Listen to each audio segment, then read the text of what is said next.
আপনাদের মনে আছে হাসিনা খালেদা জিয়ার নাম নিলে তার আগে চারবার চিল্লাই নিতই বলে যে খালেদা জিয়া এতিমের টাকা চুরি করছে, বলতো না? এখন বলে বলে না। শিওর থাকেন, আর সিকিউর দিবে না। কেন জানেন? এর বড় কারণ হচ্ছে তথ্য আর প্রমাণ দিয়ে প্রতিষ্ঠিত করে দেওয়া হয়েছে খালেদা জিয়ার যে মামলাটা, সেটা চুরি, দুর্নীতি বা অর্থ আত্মসাতের মামলাই না, বরং ব্রিচ অফ কন্ট্রাক্ট বা চুক্তি বাস্তবায়ন না করার মামলা। আর হাসিনার বাপ শেখ মুজিব সত্যি সত্যি টাকা চুরির মামলায় সাজাপ্রাপ্ত এবং জেল খাটা। তাই আওয়ামী লীগ সোজা হয়ে গেছে, একেবারে রোলারের মতো সোজা হয়ে গেছে। আজ আর একটা আওয়ামী শয়তানি আপনাদের সামনে ধরাই দেব। সেটা হইতেছে বিএনপি আমলে বাংলাদেশ নাকি পরপর 5বার দুর্নীতিতে চ্যাম্পিয়ন হয়েছিল। আপনারা তো শুনছেন যে আওয়ামী লীগ প্রচার করে বিএনপির আমলে পরপর 5বার দুর্নীতিতে চ্যাম্পিয়ন হয়েছিল। আপনি গুগলের দুর্নীতিতে চ্যাম্পিয়ন এই কথাটা লিখে সার্চ দেন, দেখবেন খালি আসবে যে আওয়ামী লীগ করছে যে বিএনপি দুর্নীতি করে 6 লাভ করে দিছে। এই যে দেখেন ভাইস্তা ফলক কি লিখেছে, সেটা পেপার কাটিংও দিছে, প্রথম আলোর পেপার কাটিং। এটা তারিখও দিছে, হ্যাঁ তারিখ করলে উই দিছে, হ্যাঁ আমরা দিই নাই। দেখেন কত সাল, 2005 সাল, তাই না? তো 2005 সালে যদি কেউ কয় যে পরপর 5 বছর বাংলাদেশ দুর্নীতিতে চ্যাম্পিয়ন হয়েছে, তাহলে প্রথম কবে হয়েছিল? 1, 2, 3, 4, 5, তাই না? তার মানে চ্যাম্পিয়ন হয়েছিল 2001 সালে, তাই না? 2001 সালে কে আসিল ক্ষমতায়? হাসিনা না? এ ভাস্তা তোর নেতৃত্ব আসিল। তুই কি হাসিনা মারা দিয়ে অঙ্কে পাশ দিছিল ভাস্তা? হ্যাঁ, আবার কি কয় শোনেন, এ ভাস্তা শোন। আগে যে বাংলাদেশ দুর্নীতিতে 5বার চ্যাম্পিয়ন ছিল, ভবনের নামে দুর্নীতির আখড়া তৈরি করেছিল সাবেক প্রধানমন্ত্রী বেগম খালেদা জিয়ার কুপুত্র তারেক জিয়া, যে এখন 2004 সালে 21 আগস্টে গ্রেনেড হামলা মূল পরিকল্পনাকারী হিসেবে সে সাজাপ্রাপ্ত আসামি, দুর্নীতি মামলার সাজাপ্রাপ্ত আসামি লন্ডনে বসে। এবার শোন, প্রথমবার তো তাই তো কেন পরামর্শ দিই, বিএনপির রাজনীতি নিয়ে যা সমালোচনা কর কর, হ্যাঁ কর, এটা করাই তত্ত্ব করে কাজ। কিন্তু কে সুপুত্র কে কুপুত্র এই সার্টিফিকেট কি তুই দেয়া ধরিসু? হ্যাঁ, এটা পলিটিক্স কয় নাকি রে ভালছিউন, ভালো হয়ে যাও ব্যস্তা। তো কাল তোরে হাসিনার পাইলসিরা মানিক মেহবিনে শুকাইতে দেবো কিন্তু। তো আসেন আসলে আলাপে আসি, আসলেই কি বিএনপি 5বার বাংলাদেশকে দুর্নীতির চ্যাম্পিয়ন করছিল? আমি অন্য কাউকে বলবো না, বিএনপি তৃণমূলের কর্মীদের বলি। ভাই আপনাদের কাছে এটার কোনো ব্যাখ্যা আছে? থাকলে তো আওয়ামী লীগ এত বড় গলা এটা কইতে পারতো না, তাই না? তবে আজকে আসেন দেখি আসলে এটা হয়েছিল কিনা।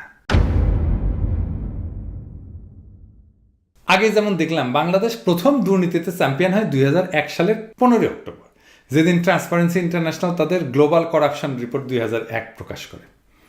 বিস্তারিত এই প্রতিবেদনের ভূমিকায় স্পষ্টভাবে উল্লেখ করা হয় যে জুলাই 2000 সাল থেকে জুন 2001 সময়কালে বিশ্বের বিভিন্ন দেশে ঘটে যাওয়া দুর্নীতির উপর ভিত্তি করে এই প্রতিবেদন তৈরি করা হয়েছে। এই যে দেখেন সেই রিপোর্ট।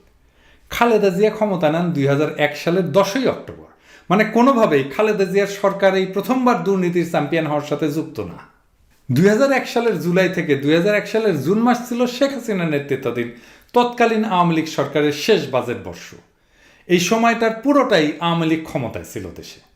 তো ট্রান্সপারেন্সি ইন্টারন্যাশনালের যে বড় রিপোর্টটা করছিল না, সে প্রতিবেদনের 45 নম্বর পৃষ্ঠাটা বরাদ্দ ছিল বাংলাদেশের দুর্নীতি নিয়ে। শিরোনাম ছিল the costs of corruption in Bangladesh.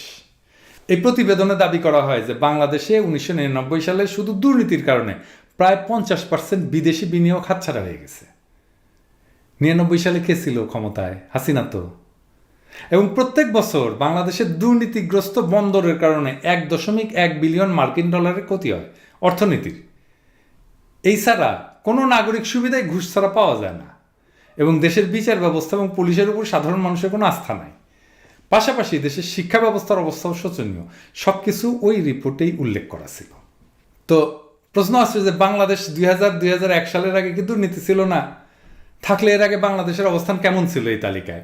1996 প্রথম বাংলাদেশ এই তালিকায় আসে, আর তখন তার স্কোর ছিল 2.29, যা ছিল বিএনপি আমলের শেষ 1 বছরের হিসাব।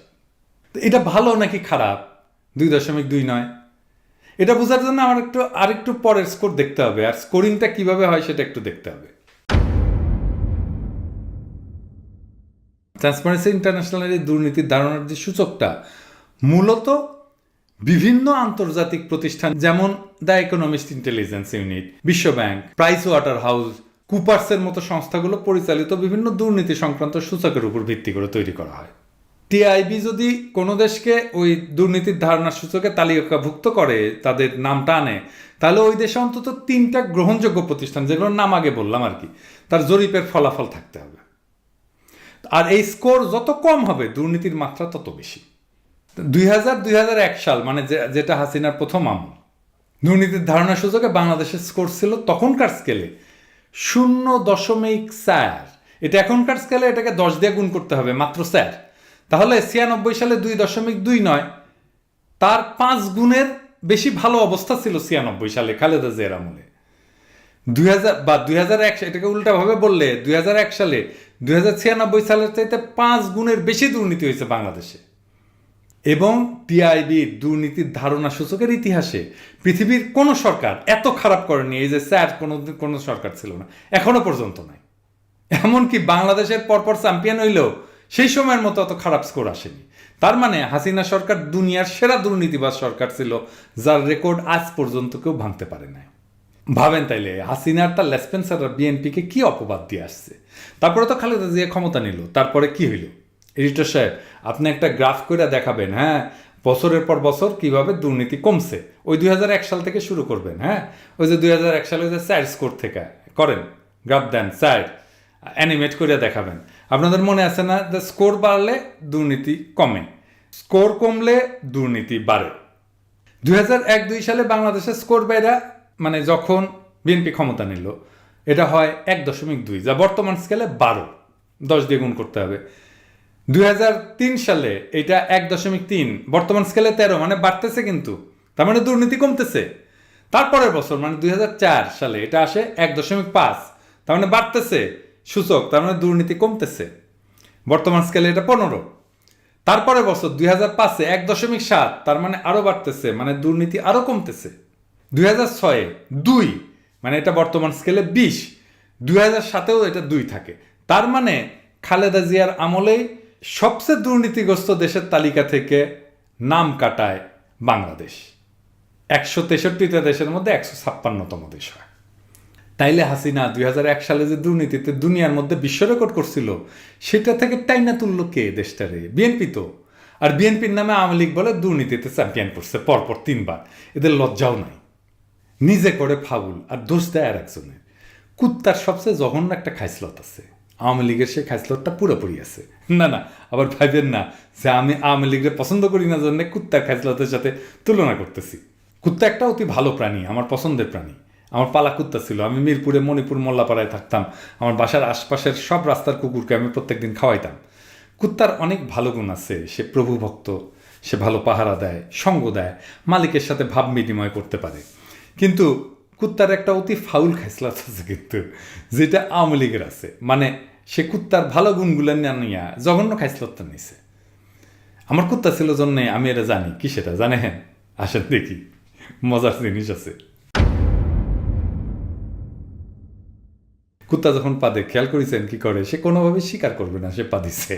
সে এমন একটা আচরণ করবি যে সে পাদে নাই, পাতটা দিছে অন্য কেউ। কি করে সে দেখেন? প্রথমে সে চমকায়, তারপরে সে এদিক ওদিক দেখে আর বুক বুক বুক বুক করে, এমনভাবে যে খুঁজতেছে যে কই থেকে আসলো শব্দটা। তারপরে যদি অন্য কুত্তা বা মানুষ পায় তাহলে তার উপরে চড়া হয়ে ঘেউ ঘেউ শুরু করে। আর সেটা না থাকলে, ঝোপঝাপ থাকলে ওইদিকে মুখ করে একটু বুক বুকে পায়, এমন ভাব যে শব্দ ওই দিক থেকে আসছে। আর এইগুলোর কিছুই যদি না থাকে তাহলে সে একটা প্রশ্নবোধক চেহারা নিয়ে আপনার দিকে তাকাবে আর বুক বুক করবে। এর মানে হচ্ছে, বুঝছি তুমি পাদিস। তো কুত্তা তো বুদ্ধিমান প্রাণী, সে কি জানে না যে ওই শব্দ আর বাতাস তার হাসিনা থেকে বাড়াইছে? ঠিকই জানে, কিন্তু শিকার যাবে না। কেন যাবে না আল্লাহ জানে। সেটা সে আরেকজনের ঘাড়ে চাপাবে। কুত্তার এই খাইসলত পাইছে আওয়ামী লীগ। সে নিজে এমন বিশ্ব রেকর্ড করছে দুর্নীতির, যেটা আজ পর্যন্ত কেউ ভাঙতে পারে নাই। আর সে বলে বিএনপির আমলে দুর্নীতিতে চ্যাম্পিয়ন ছিল। আরে ফাউল, নিজের হাসিনায় দেখ